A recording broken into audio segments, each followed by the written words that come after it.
Hello everyone. Welcome करुच्ची L for learning YouTube channel को पुणी एक नुआ वीडियो सह। तो ये वीडियो में आज डिस्कसन करवा जो बीएड एडमिशन अच्छी जो revise guideline revise admission timeline आसी से विषय में आलोचना करवा। बहुत दिन व्यवधान पर बीएड एडमिशन तार टाइमलाइन बा रिवाइज टाइमलाइन बाहरी आम से विषय आज आलोचना करवा। तो ये B Ed admission B Ed admission regarding गोटे नोटिफिकेशन बा नोटिस बाहर साम्स पोर्टाल रे जो थे मेंशन करा जायतिला कि जो हमर बीएड एडमिशन अच्छी से B Ed admission regarding phase one admission regarding तार किसी गाइडलाइंस से माने देइथिले ता सहित रिवाइज टाइमलाइन मध्ये देइथिले। तो ये नोटिस टी गत 31 तारिख रे बाहर थिला। तो ये नोटिस रे हायर एजुकेशन डिपार्टमेंट तरफ समस्त state state public university PG council chairman एवं ऑल जो गवर्नमेंट टीचर एजुकेशन इंस्टीट्यूशन गुड़ अच्छी जो गुड़िक higher education under higher education department under आसुँच से प्रिंसिपाल मान पाखक जाइला। तो जो थे कि 2 वर्षर बीएड बीएचएड एंड एमएड कोर्स जोटा एडमिशन अच्छी आम एकेडमिक सेशन 2025-26 से विषय आसी। तो ये गुड़ाए गाइडलाइंस से गाइडलाइंस को फॉलो करने स्ट्रिक्टली कहुला। तो फास्ट गाइडलाइन जो देखिए कहुला कि जो आम 2 इयर्स बीएड बीएचएड एंड एमएड कोर्स अच्छी यही कोर्स एडमिशन साधारणतः जो एंट्रेंस टेस्ट कराई से टेस्ट कोर उपर ही बेस ही एडमिशन करा। तो लिखा था like previous year the selection of applicants for admission in 2 years BEd, BHEd, MEd courses for the current academic session will be done as per the entrance test score। तो entrance score आधार रे ही admission करा जिवो। तो second लिखा थिला कि the phase 1 admission will be consist of 4 rounds of selection। The reservation and weightage will be continued for first second rounds of selections। In the third round the de-reservation of seats will be carried out in absence of the eligible applicants of a specific category। In the last round, that is fourth round, if vacancies arises, a waiting list or spot admission round will be carried out। अर्थात आपण हमर जो admission process अच्छी ये जो phase one admission process अच्छी A phase one admission ने साधारणतः 4टी राउंड ऑफ सिलेक्शन रहिबो। ए फर्स्ट एंड सेकंड राउंड कौन कर ना रिजर्वेशन रखा जो विभिन्न सोशल कैटेगरी अच्छी और थर्ड राउंड रे रिजर्वेशन रखा ना डी रिजर्वेशन हम जदि कौन कैटेगरी एलिजिबल एप्लिकेंट माने नाहंती। एवं जो लास्ट राउंड रहा फोर्थ राउंड रहा fourth round T waiting list बा स्पॉट एडमिशन रे ही स्पॉट एडमिशन ही पिला माने एडमिशन करेंगे। तो देन लिखा है since the final results of the qualifying examination have already been declared students are advised to complete the admission process by submitting the required documents as specified in the information brochure and intimation letter। Accordingly, the 2 month grace period for submission of the graduation or equivalent certificate as mentioned in the information brochure stands withdrawn। अर्थात पे मैंने तुम आम notification बाहर notification बाहर समय जदि आम जो डिग्री सर्टिफिकेट जो मान आसी ना जो मान ग्रेजुएशन सर्टिफिकेट आसी ना तो से लिखा जाता कि 2 मंथ भितर 2 मंथ भितर से सबमिशन करूँ आमर ग्रेजुएशन सर्टिफिकेट इक्विवेलेंट सर्टिफिकेट जेहेतु ऑलरेडी ए भितर गुड़ाए समय बीती जाइए जेहेतु सब पिला पाखे ऑलरेडी से ग्रेजुएशन सर्टिफिकेट मार्कसीट ऑलरेडी से पाखे रखिंट। तो ये जो मेंशन करा जायतिला कि 2 मास भितर माने ग्रेजुएशन सर्टिफिकेट को सबमिशन कर बोली ताहाको एई ब्रोशर रु विड्रॉ कर दिया गला। तो 4 नंबर पॉइंट रे लिखा जायछि like the previous academic session the counseling based online admission will be followed this year। After publication of the provisional allotment list, 2 numbers of options as freeze and slide will be shown to the selected applicants। The applicants must choose any of the options as shown in their screen and have to pay the admission fees to remain in the admission process। तो जमी कहले previous वर्ष जो भाई भाव में counselling base online admission थिला एवं एइथिरे कोन थिला ना दुईटी ऑप्शन आपन शो करूला गोटेला फ्रीज आ गोटेला स्लाइड। तो एई वर्ष मध्ये एडमिशन प्रोसेस रे फ्रीज एवं स्लाइड ऑप्शन को रखा जायछि। तो केमिति फ्रीज एवं स्लाइड ऑप्शन कोन ନା ଫ୍ରିଜ୍ ଅପସନ୍ ହେଉଛି କୁହାଯାଉଛି if an applicant is satisfied with the allotted higher education institutions, she or he can choose this option. After selecting the freeze options, applicants have to pay the admission fees for that seat allocated. The required fees will be shown in the screen, and she or he has to pay the fees in online mode only. The applicants who will choose the freeze option can download the intimation letter and have to visit the selected higher education institutions to complete the admission formalities. अर्थात जे freeze option कहले कोन बुझिबा ना freeze option कहले जदी आपनको alert करे जाइतबा higher education institution आपण satisfied बा आपण आउ कोनोसी इंस्टीट्यूशन को जिबा पई आपण चाहू नांती अर्थात आपण से इंस्टीट्यूशन रे सैटिस्फाइड बा से इंस्टीट्यूशन संतुष्ट ताले आपण फ्रीज ऑप्शन को चूज कर परिबे तो वंस आपण फ्रीज ऑप्शन को चूज कर देले आपण आउ कोनोसी इंस्टीट्यूशन को जाई परिबे नाही कारण जेहेतु हम आपण से इंस्टीट्यूशन रे सैटिस्फाइड तो जदी आपण फ्रीज ऑप्शन चूज करले ताले फ्रीज ऑप्शन चूज कर सला परे आपनको कौन करिबो ना आपनको देखेबो कि कौन केते एडमिशन फीस अछि आपण से एडमिशन फीस को पे कर सला परे माने ऑनलाइन रो पे कर सला परे आपणकर इंटीमेशन डाउनलोड पे ऑप्शन आसीबो तो आपणकर इंटीमेशन डाउनलोड हे सला परे आपणकर इंटीमेशन लेटर सहित आपण जहाँ जहाँ सब माने रिक्वायर्ड डॉक्यूमेंट्स गुड अछि से डॉक्यूमेंट्स गुड को धरिके आपणकर से हायर एजुकेशन इंस्टीट्यूशन को जिबे एवं आपणकर एडमिशन जो प्रोसेस रही ताहाको आपण कंप्लीट करेंगे ये थिला फ्रीज ऑप्शंस तो देन देखो स्लाइड ऑप्शन ना स्लाइड ऑप्शन के लिए कौन बुझिया ना से लिखी if an applicant has accepted the allotted seat but also desired for a better higher education institution as per his or her higher preferences, she or he can choose this option. After selecting the slide option, applicants must have to pay the admission fees for that seat allocated. The required fees will be shown in the screen, and he or she has to pay the fees in online mode only. However, such applicants need not to have not to not have to visit the allocated higher education institutions as they will not get the intimation letter and they will wait for the subsequent round of selection process. तो ଏଠି କଣ ହେଲା ନା ଯଦି ଆପଣଙ୍କୁ କୌଣସି higher education institution ଆପଣଙ୍କୁ seat allocate କରାଯାଇଛି ବା ଆଲୋଟ୍ କରାଯାଇଛି କିନ୍ତୁ ଆପଣ ସେ ହାୟର ଏଜୁକେସନ ଇନଷ୍ଟିଚ୍ୟୁସନରେ ସାଟିସ୍ଫାଇଡ୍ ନୁହନ୍ତି ଆପଣ ଚାହୁଁଛନ୍ତି କି ସେଇ ହାୟର ଏଜୁକେସନ ଇନଷ୍ଟିଚ୍ୟୁସନ ଆଉ ମାନେ ହାୟର ପ୍ରିପରେସନ୍ସକୁ ଯିବା ପାଇଁ ତାହେଲେ ଆପଣ ଏଇ ସ୍ଲାଇଡ୍ ଅପସନ୍ ଟି ଚୁଜ୍ କରିବେ ତ ଆପଣ ସ୍ଲାଇଡ୍ ଅପସନ୍ ଚୁଜ୍ କରିସାରିଲା ପରେ ଆପଣଙ୍କର ଦେଖେଇବ ଆପଣଙ୍କୁ ଯୋଉ ଇନଷ୍ଟିଚ୍ୟୁସନରେ ଆପଣଙ୍କର ସିଟ୍ ଆଲୋକେଟ୍ କରାଯାଇଛି ସେଇ ସିଟ୍ ପାଇଁ ଆପଣଙ୍କୁ ଆଡମିସନ ଫିସ୍ ଦେଖେଇବ ଏବଂ ଆପଣ ସେ ଆଡମିସନ ଫିସ୍କୁ ଆପଣ କଣ କରିବେ ନା ଅନଲାଇନ୍ ମୋଡ୍ରେ ପେମେଣ୍ଟ କରିବେ ପେ କରିବେ କିନ୍ତୁ ଯଦି ବି ପେ କରିବେ କିନ୍ତୁ ଆପଣ ଆଡମିସନ ପାଇଁ ସେ ହାୟର ଏଜୁକେସନ ଇନଷ୍ଟିଚ୍ୟୁସନକୁ ଯିବାର କୌଣସି ଆବଶ୍ୟକତା ନାହିଁ ଆପଣ କଣ କରିବେ ନା ଆପଣଙ୍କ ଯେହେତୁ ଇଣ୍ଟିମେସନ ଲେଟର ବାହାରିବ ନାହିଁ ଆପଣ ନେକ୍ସଟ ରାଉଣ୍ଡ ଯୋଉ ସିଲେକ୍ସନ ପ୍ରୋସେସ ଅଛି ଆପଣ ସେ ରାଉଣ୍ଡ ପର୍ଯ୍ୟନ୍ତ ଆପଣ ଅପେକ୍ଷା କରିବା ପାଇଁ ପଡିବ ତ ଏଥିଲା differences between freeze and slide options then ଦେଖିବା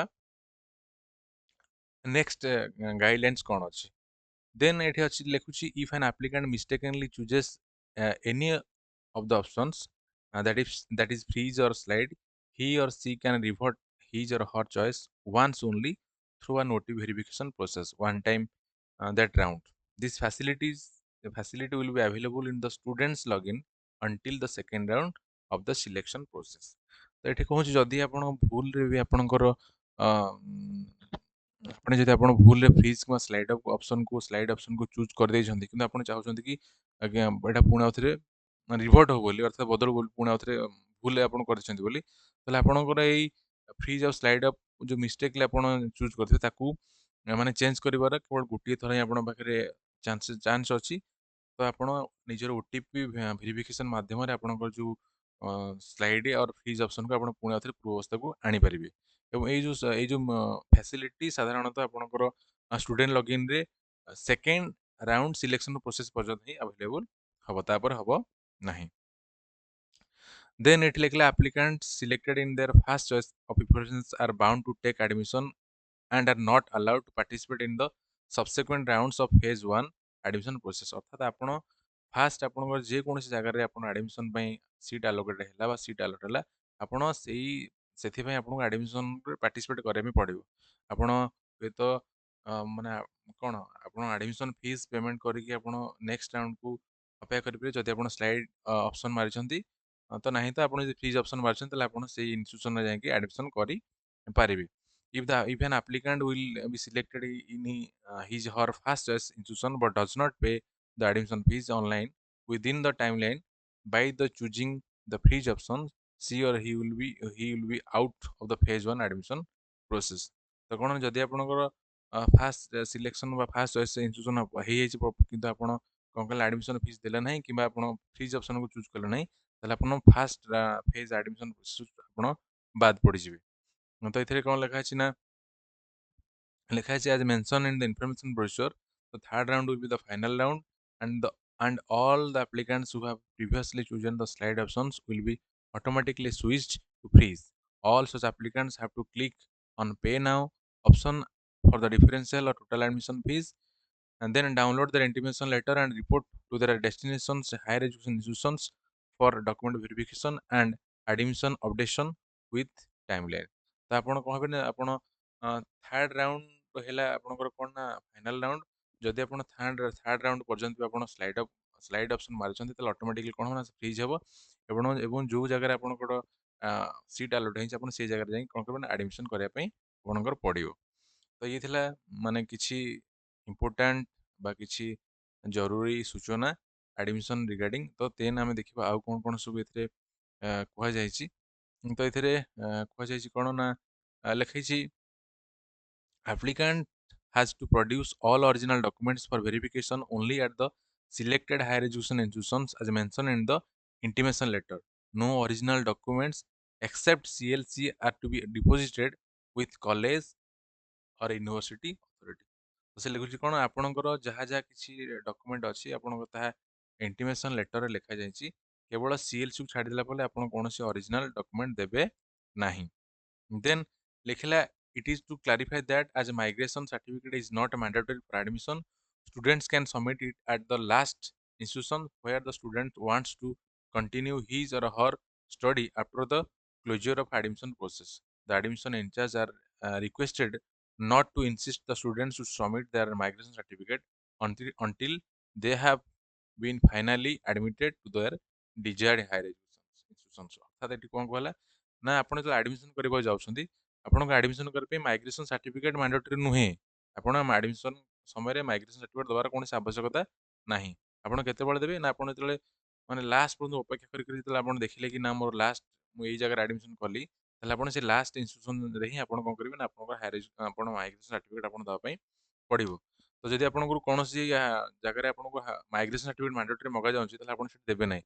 ଆପଣ କହିବେ କି ନାହିଁ ଯେହେତୁ ଗାଇଡଲାଇନ୍ସ ଅଛି କି ମୁଁ ଲାଷ୍ଟ ଯୋଉଠି ଆଡମିସନ କରିବି ସେଇ ଜାଗାରେ ହିଁ ମୋର ମାଇଗ୍ରେସନ ଦେବି। ତ ଯଦି କୌଣସି ଯଦି ସେ କ୍ଲିୟରଲି ମେନସନ କରାଯାଇଛି ଯିଏ ବି ଆଡମିସନ ଇନଚାର୍ଜ ଅଛନ୍ତି ସେମାନେ କୌଣସି ଷ୍ଟୁଡେଣ୍ଟ ମାନଙ୍କୁ ଇନସିଷ୍ଟ କରିପାରିବେନି କି ସେମାନେ ମାଇଗ୍ରେସନ ସାର୍ଟିଫିକେଟ ସେମାନେ ଦିଅନ୍ତୁ ବୋଲି। ତ ଆପଣ ନିହାତି ଭାବେ ଏ ପଏଣ୍ଟଟି ମନେ ରଖିବେ କି ମାଇଗ୍ରେସନ ସାର୍ଟିଫିକେଟ ଆଡମିସନ ସମୟରେ କୌଣସି ମ୍ୟାଣ୍ଡେଟୋରୀ ନୁହେଁ। ଅର୍ଥାତ୍ ଯଦି ଆପଣ ସେ ଜାଗାରେ ସାଟିସ୍ଫାଏଡ ଯଦି ଆପଣ ସେ ଜାଗାରେ ଆଉ କୌଣସି ଜାଗାକୁ ଆଡମିସନ କରିବା ପାଇଁ ଚାହୁଁନାହାନ୍ତି ତାହେଲେ ସେ ଜାଗାରେ ସାଟିସ୍ଫାଏଡ ଯଦି ଆପଣ ସେଇଠି ଆଡମିସନ କରିବା କୋଉଠି ଯିବାର ନାହିଁ ତାହେଲେ ଆପଣ ସେଠି ମାଇଗ୍ରେସନ ସାର୍ଟିଫିକେଟ ଦେବେ। ଯଦି ଆପଣ ସ୍ଲାଇଡ୍ ଅପସନ ମାରିଛନ୍ତି ବା ଆପଣ ପୁଣି ଆପଣଙ୍କର ଅଲଗା କୋଉଠି ଜାଗାରେ ଆଡମିସନ କରିବା ପାଇଁ ଇଚ୍ଛା ଅଛି ବା ଯଦି ଆପଣ ସେଇ ଇଚ୍ଛାରେ ମାନେ ସେଇଥିପାଇଁ ଆପଣ ଅପେକ୍ଷା କରିଛନ୍ତି ତାହେଲେ ଆପଣ କ'ଣ କରିବେ ନା ଯୋଉ ଜାଗାରେ ଆଡମିସନ କରିବେ ସେ ଜାଗାରେ ଆପଣ ଆପଣଙ୍କର ମାଇଗ୍ରେସନ ସାର୍ଟିଫିକେଟ ଦେବେ ନାହିଁ। ଦେନ୍ ଲେଖିଲା data updation along with generation of roll number of admitted students must be done in higher education e-space every day in order to know the status of admitted students on daily basis। The work must be completed as per the timeline fixed by the government। ତ ଏଇ ହେଲା କ'ଣ ନା ସବୁ higher education ମାନଙ୍କର ଇ ସ୍ପେସରେ ଆପଣ roll number ଆଡମିଟେଡ୍ student ମାନଙ୍କର ଦେବେ ଯାହାଫଳରେ କି ଜଣାପଡ଼ିବ କି କୋଉ ଦିନ କେତେ ପିଲା ଆସିଲେ କୋଉ ଦିନ କେତେ ପିଲା ଗଲେ। Then ଅଛି if an applicant will not be able to report at the time of admission for document verification due to various reasons, his or her parents, guardians, representatives may be allowed for verification and admission by producing a valid ID proof। ତ ପିଲାମାନେ ଏଠି ଗୋଟେ important କଥା ଲେଖାଯାଇଛି ଯଦି କୌଣସି କାରଣବଶତଃ ଆପଣ ଆଡମିସନ କରିବା ପାଇଁ ରିପୋର୍ଟ କରିପାରୁନାହାନ୍ତି କୌଣସି ହାୟର ଏଜୁକେସନ ଇନଷ୍ଟିଟ୍ୟୁସନରେ ତାହେଲେ ଆପଣଙ୍କର କ'ଣ ନା ଆପଣଙ୍କର ପ୍ୟାରେଣ୍ଟସ୍ ବା ଗାର୍ଡିଆନ୍ସ ରିପ୍ରେଜେଣ୍ଟେଟିଭ ସେମାନେ ମଧ୍ୟ ତାକୁ ଆଲାଉ କରିଯିବ ଏବଂ ସେମାନେ ତାଙ୍କର ଭ୍ୟାଲିଡ ଆଇଡି ପ୍ରୁଫକୁ ପ୍ରଡ୍ୟୁସ୍ କରିକି ଆପଣଙ୍କ ପାଇଁ ସେମାନେ ଆଡମିସନ କରିପାରିବେ। ଅର୍ଥାତ୍ କୁହାଗଲା ଧରିନିଅନ୍ତୁ ଫର ଏକ୍ସାମ୍ପଲ ଆପଣ ଗୋଟେ ପିଲାର ଦେହ ଖରାପ ଅଛି, ବହୁତ ସିରିୟସ୍ ଅଛି, କିନ୍ତୁ ସେ ଆଡମିସନ ପାଇଁ ସେ ଯାଇପାରିବ ନାହିଁ, ତାହେଲେ କଣ ହବ ନା ସେଇ ଜାଗାରେ ତାର ପ୍ୟାରେଣ୍ଟସ୍ ମାନେ ଯାଇପାରିବେ, ତାର ଗାର୍ଡିଆନ୍ସ ମାନେ ଯାଇପାରିବେ, ତାର ରିପ୍ରେଜେଣ୍ଟେଟିଭ ସେ ଯାହାକୁ ଚାହିଁବ ତାଙ୍କୁ ପଠେଇ ପାରିବ, କିନ୍ତୁ ସେମାନେ ତାଙ୍କର ଭ୍ୟାଲିଡ ଆଇଡି ପ୍ରୁଫ୍ ସେଠି ପ୍ରଡ୍ୟୁସ କରିବାର ଅଛି। ତ ଯଦି କୌଣସି ଆପ୍ଲିକାଣ୍ଟ ଯାଇପାରୁନି ତା ମାନେ ନୁହେଁ କି ତାକୁ ଆଡମିସନ ପ୍ରୋସେସରୁ ବାଦ କରିଦିଆଯିବ। ସେଥିପାଇଁ ତା ପ୍ୟାରେଣ୍ଟସ୍, ତା ଗାର୍ଡିଆନ୍ସ, ରିପ୍ରେଜେଣ୍ଟେଟିଭ ମାନେ ଯିଏ ହେଲେ ବି ନିଜର ଭ୍ୟାଲିଡିଟି ଆଇଡି ପ୍ରୁଫ୍ ମାନେ ପ୍ରଡ୍ୟୁସ କରିକି ସେମାନେ ସେ ପିଲା ପାଇଁ ଆଡମିସନ କରିପାରିବେ। ଦେନ୍ ଆଉ କିଛି ଦେଖିବା ଆମେ ଇମ୍ପୋର୍ଟାଣ୍ଟ ଇନଷ୍ଟ୍ରକ୍ସନ୍ସ କ'ଣ ଅଛି। ଏଇଠି ଅଛି ଆଉ କ'ଣ ଅଛି ଇମ୍ପୋର୍ଟାଣ୍ଟ ଇନଷ୍ଟ୍ରକ୍ସନ୍ସ। ହଁ, ଏଇଠି ଲେଖା ଅଛି କ'ଣ ଲେଖା ଅଛି ନା ଏଠି ସ୍ପଟ୍ ଏବଂ ୱେଟିଂ ଲିଷ୍ଟ ଆଡମିସନ ପ୍ରୋସେସ ବିଷୟରେ ଲେଖା ଅଛି। ତ ଏଠି ଲେଖା ଅଛି after the completion of the third round admission process vacancies arises the fourth round waiting list or spot admission process will be carried out as per the attached timeline। ଯଦି third round ଭିତରେ ଆପଣଙ୍କର seat fill up ହେଉନି ବା କୌଣସି ଭ୍ୟାକେନ୍ସିଜ ଅଛି, ତାହେଲେ fourth ରାଉଣ୍ଡଟା କ'ଣ ହେବ ନା ଆପଣଙ୍କୁ ୱେଟିଂ ଲିଷ୍ଟ ବା ସ୍ପଟ୍ ଆଡମିସନ ପ୍ରୋସେସରେ ସେଗୁଡ଼ିକୁ ଭ୍ୟାକେନ୍ସି ଗୁଡ଼ିକୁ ଫିଲ୍ଅପ୍ କରିଦିଆଯିବ। ତ କେଉଁମାନେ ବା କେଉଁମାନେ ଏଇ ୱେଟିଂ ବା ସ୍ପଟ୍ ଆଡମିସନ ପ୍ରୋସେସରେ ପାର୍ଟିସିପେଟ୍ କରିପାରିବେ ନା ଲେଖା ଅଛି applicants who have already been admitted, selected but not admitted or not selected at all during phases, that is first, second, third selection, are eligible to participate in the waiting list admission process for their remaining higher preferences choices।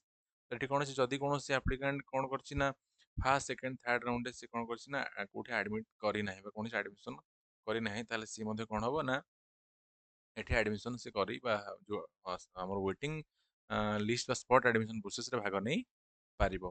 ତ ଆଉ କିଏ କରିପାରିବ ନା if an applicant has already been admitted in any of the higher education institution, that is phase 1, first, second, third round, and get selected in waiting list admission process, he or she must obtain the CLC physically from his or her last admitted higher education institutions।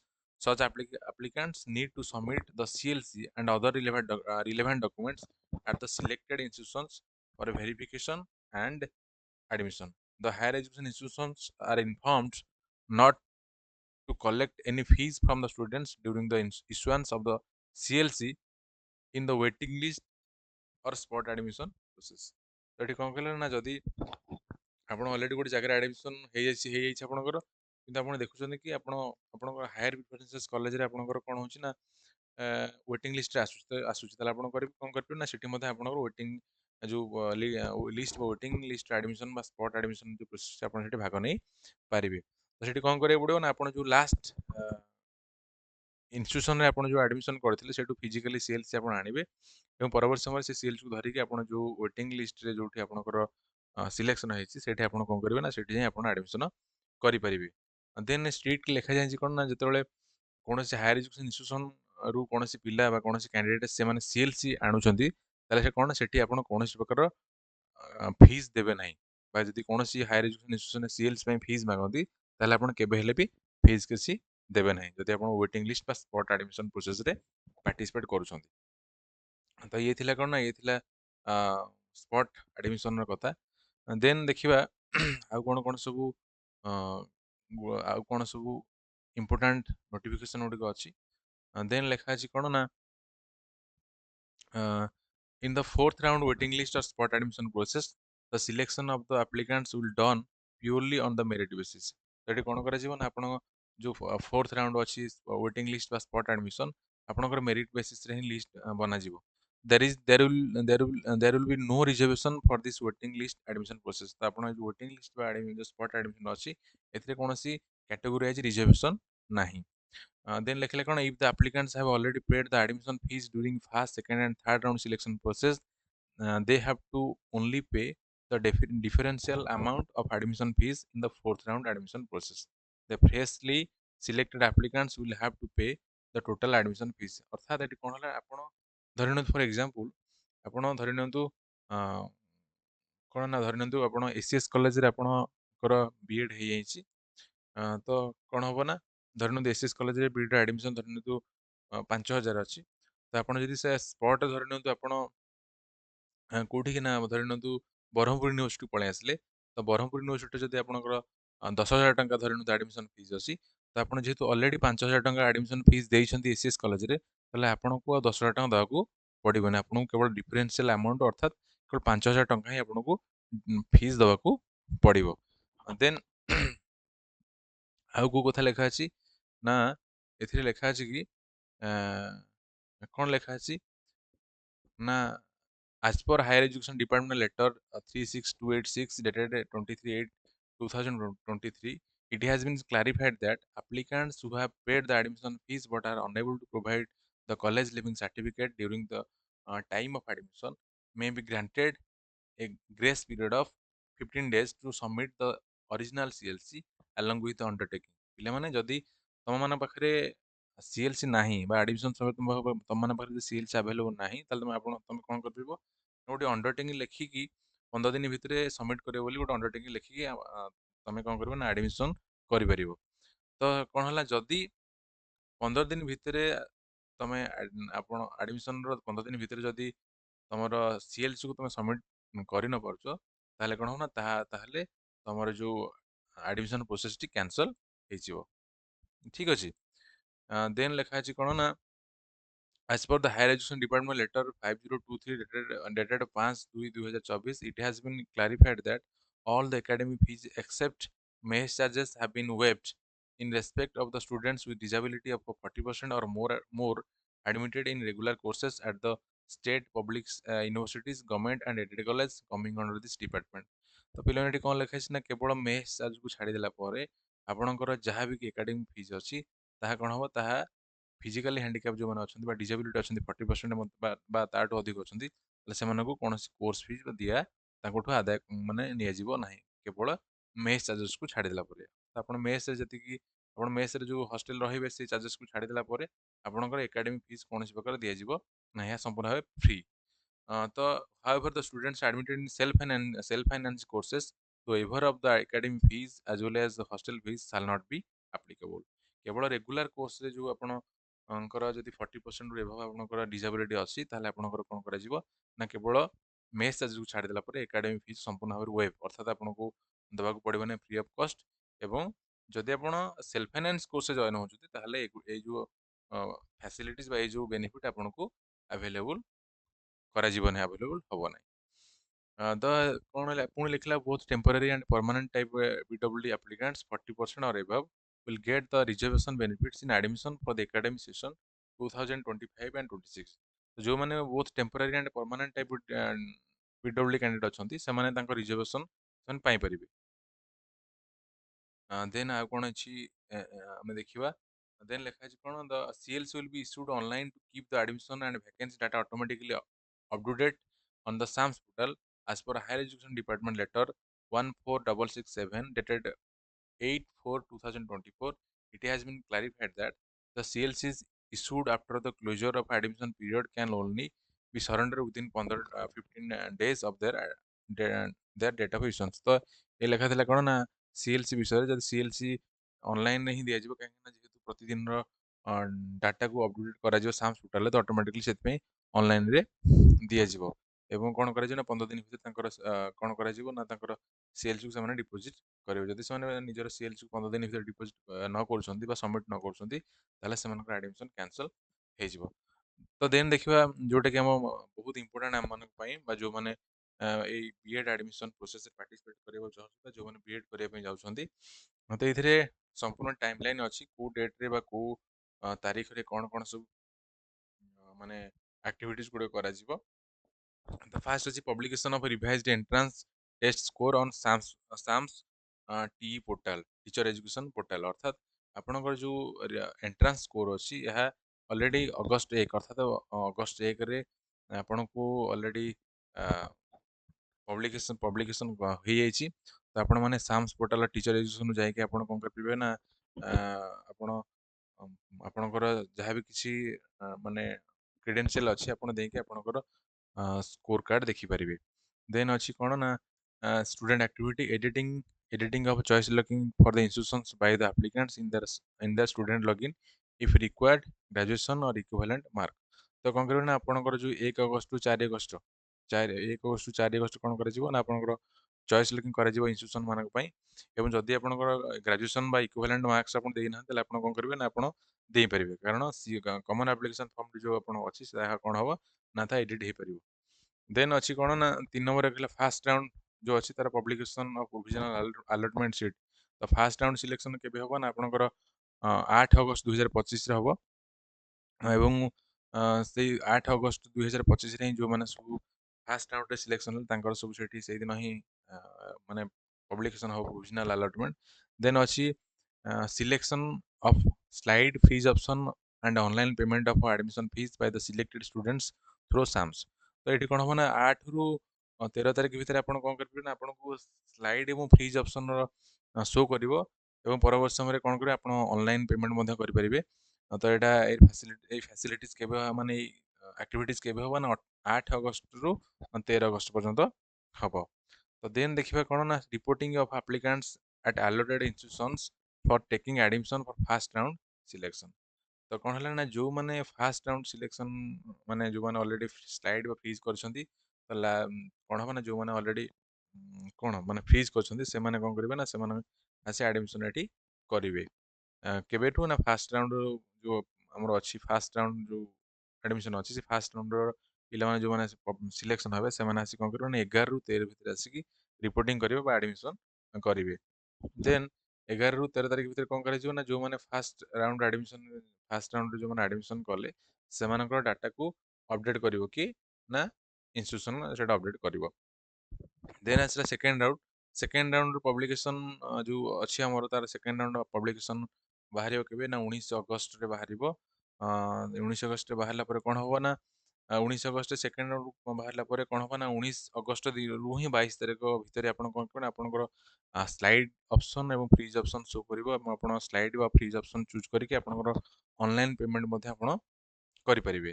ଦେନ୍ ଆସିଲା ଯୋଉମାନେ second round selection ଯୋଉମାନେ ହେବେ ସେମାନଙ୍କର reporting କରିବାର date ଅଛି 20 August 2025 ରୁ 22 August 2025। ଅର୍ଥାତ୍ ଯୋଉମାନେ ସେକେଣ୍ଡ ରାଉଣ୍ଡରେ ବା ସେକେଣ୍ଡ ସିଲେକ୍ସନ ଯୋଉମାନଙ୍କର ହେଲା ସେମାନେ 20 ଅଗଷ୍ଟରୁ 22 ଅଗଷ୍ଟ ଭିତରେ ଆସି କଣ କରିବେ ନା ତାଙ୍କର ଯୋଉ ଇନଷ୍ଟିଟ୍ୟୁସନରେ ଯୋଉମାନେ ଯାହାର ମାନେ ସିଲେକ୍ସନ ହେଇଛି ସେଇ ଇନଷ୍ଟିଟ୍ୟୁସନରେ କଣ କରିବେ ନା ସେମାନେ ଆସି ରିପୋର୍ଟିଂ କରିବେ ବା ତାଙ୍କର ଆଡମିସନ ପ୍ରୋସେସକୁ କମ୍ପ୍ଲିଟ୍ କରିବେ।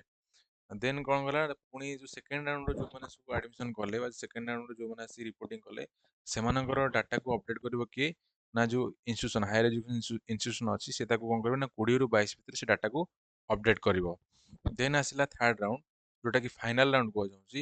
ଥାର୍ଡ ରାଉଣ୍ଡର publication of provisional allotment seat କେବେ ବାହାରିବ ନା 26 ଅଗଷ୍ଟ 2025ରେ ଏଇ ଥାର୍ଡ ରାଉଣ୍ଡ ସିଲେକ୍ସନ ବାହାରିବ ଏବଂ ପରବର୍ତ୍ତୀ ସମୟରେ ଆପଣଙ୍କୁ 26 ଅଗଷ୍ଟ 2025 ତାରିଖରୁ 26 ଅଗଷ୍ଟ 2025 ରୁ 1 ସେପ୍ଟେମ୍ବର 2025 ପର୍ଯ୍ୟନ୍ତ ଷ୍ଟୁଡେଣ୍ଟ ମାନଙ୍କ ପାଇଁ ଅପସନ୍ ଯୋଉ ଫ୍ରିଜ୍ ଅପସନ୍ ଆପଣଙ୍କୁ ଦେଖେଇବ ଏବଂ ପରବର୍ତ୍ତୀ ସମୟରେ ସେ ଫ୍ରିଜ୍ ଅପସନକୁ ଚୁଜ୍ କରିକି ଯାହା ବି କିଛି ଆଡମିସନ ଫିଜ୍ ଅଛି ସେ ଫିଜ୍ ଗୁଡିକୁ ଆପଣ ସାମ୍ସ ପୋର୍ଟାଲ ମାଧ୍ୟମରେ କଣ କରିବେ ନା ଆପଣ ପେମେଣ୍ଟ କରିବେ।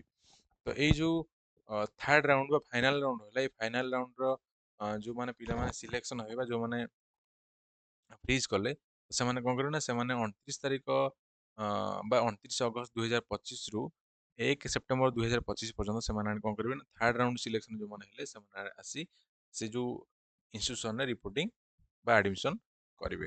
ତ ସେମିତି ସବସିକ୍ୱେଣ୍ଟଲି କଣ ହବ ନା 29 ଅଗଷ୍ଟରୁ ଅଗଷ୍ଟ 2025 ରୁ 1 ସେପ୍ଟେମ୍ବର 2025 ପର୍ଯ୍ୟନ୍ତ କଣ କରାଯିବ ନା ଯୋଉମାନେ ଥାର୍ଡ ରାଉଣ୍ଡ ବା ଫାଇନାଲ ରାଉଣ୍ଡରେ ଯୋଉମାନେ ଆଡମିସନ କଲେ ସେମାନଙ୍କ ଡାଟାକୁ ଅପଡେଟ୍ କରାଯିବ କାହା ଦ୍ୱାରା ନା ଇନଷ୍ଟିଟ୍ୟୁସନ ବା ହାୟର ଏଜୁକେସନ ଇନଷ୍ଟିଟ୍ୟୁସନ ବା ସେଇ ଶିକ୍ଷାନୁଷ୍ଠାନ ଦ୍ୱାରା।